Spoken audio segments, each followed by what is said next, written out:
Tonight's story was written by Scottish author John Galt, who grew up in Greenock. Galt's generally remembered as one of the first political novelists, but he was also an entrepreneur, a social commentator, and as it turns out, a terrible bookkeeper. Galt died in Greenock in 1839, and he's commemorated locally with a plaque on the Esplanade and also on Inverclyde Street in the cemetery where he's buried. The Buried Alive isn't the usual sort of thing that Galt would write. It's a Penny Dreadful style horror story, which makes it absolutely ideal for reading during Galoshans. I had been for some time ill of a low and lingering fever.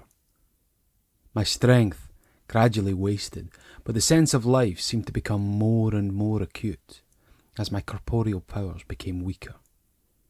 I could see by the looks of the doctor that he despaired of my recovery, and the soft and whispering sorrow of my friends taught me that I had nothing to hope. One day, towards the evening, the crisis took place. I was seized with a strange and indescribable quivering. A rushing sound was in my ears. I saw around my couch innumerable strange faces. They were bright and visionary, without bodies. There was light and solemnity, and I tried to move, but could not. For a short time, a terrible confusion overwhelmed me, and when it passed off, all my recollection returned with the most perfect distinctness. But the power of motion had departed. I heard the sound of weeping at my pillow, and the voice of the nurse say, "He is dead." I cannot describe what I felt at those words. I exerted my utmost power to stir myself, but I could not move even an eyelid.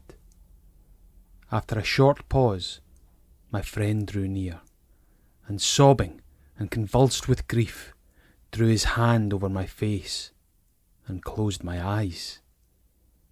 The world was then darkened, but I could still hear and feel and suffer. When my eyes were closed, I heard by the attendants that my friend had left the room, and I soon after found the undertakers were preparing to habit me in the garments of the grave.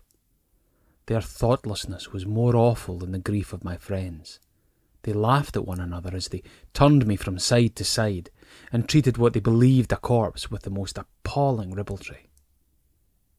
When they had laid me out, these wretches retired, and the degrading formality of affected mourning commenced. For 3 days, a number of friends called to see me. I heard them, in low accents, speak of what I was, and more than one touched me with his finger. On the 3rd day, some of them talked of the smell of corruption in the room. The coffin was procured. I was lifted and laid in.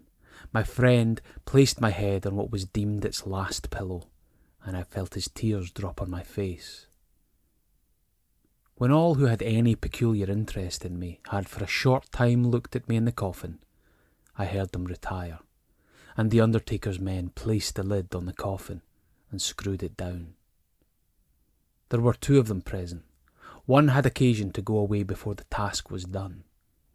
I heard the fellow who was left begin to whistle as he turned the screw nails, but he checked himself and then completed the work in silence. I was then left alone. Everyone shunned the room. I knew, however, that I was not yet buried, and though darkened and motionless, I had still hope. But this was not permitted long. The day of interment arrived. I felt the coffin lifted and borne away. I heard and felt it placed in the hearse. There was a crowd of people around. Some of them spoke sorrowfully of me. The hearse began to move. I knew that it carried me to the grave.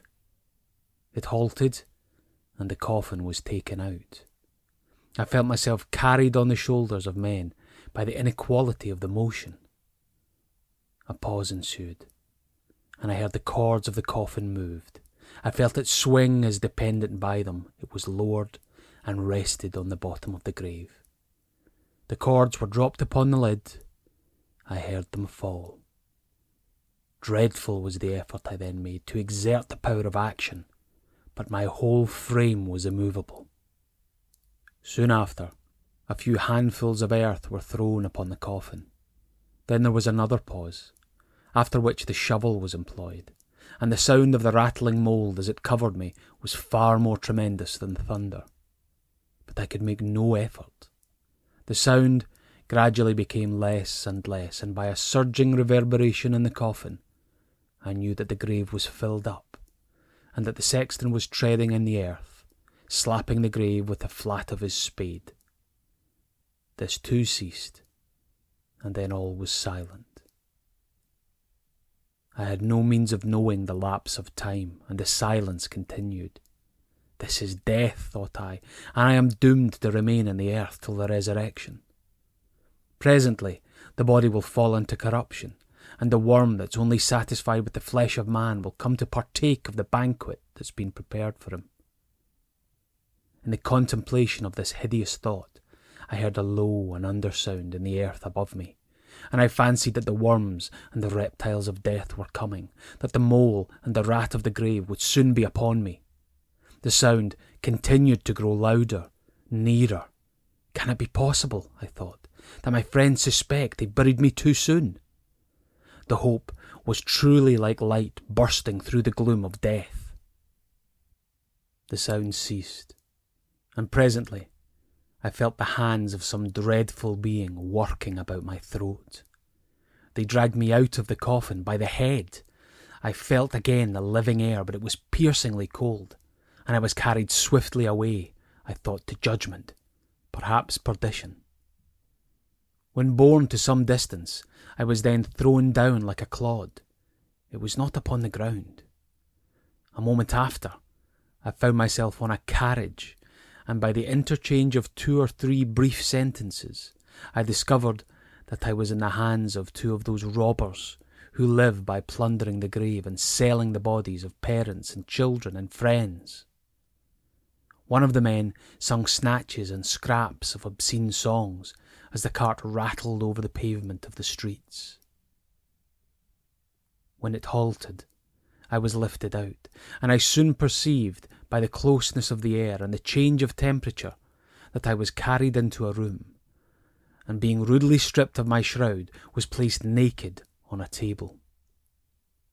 By the conversation of the 2 fellows with the servant who admitted them, I learnt that I was that night to be dissected. My eyes were still shut. I saw nothing, but in a short time I heard, by the bustle in the room, that the students of anatomy were assembling. Some of them came round the table and examined me minutely. They were pleased to find that so good a subject had been procured. The demonstrator himself at last came in. Previous to beginning the dissection, he proposed to try on me some galvanic experiment, and an apparatus was arranged for that purpose. The first shock vibrated through all my nerves. They rung and jangled like the strings of a harp.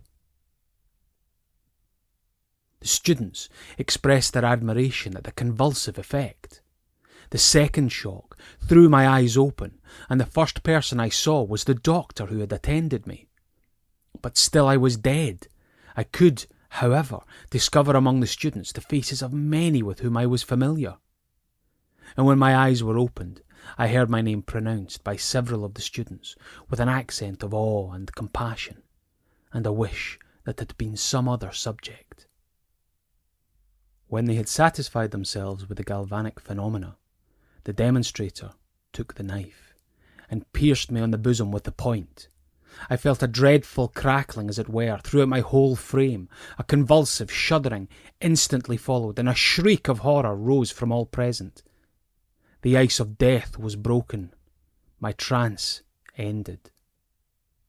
The utmost exertions were made to restore me, and in the course of an hour I was in the full possession of all my faculties.